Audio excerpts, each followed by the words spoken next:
часть вынесенного постановления. Город Сыктывкар, 2 ноября 2023 года.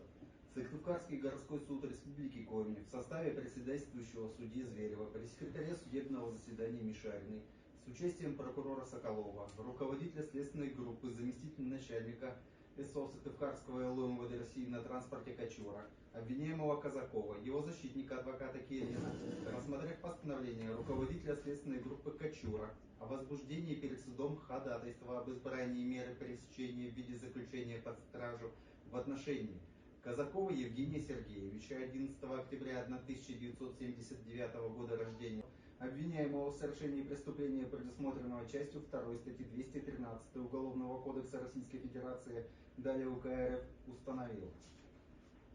на основании изложенного и руководствуясь статьей 108 ПК РФ постановил избрать в отношении обвиняемого Казакова Евгения Сергеевича, 11 октября 1979 года рождения, уроженца города Корсунь, Шевченковский, Черкасской области Украины, гражданина Российской Федерации, меру пресечения в виде заключения под стражу сроком на 2 месяца, то есть по 31 декабря 2023 года включительно.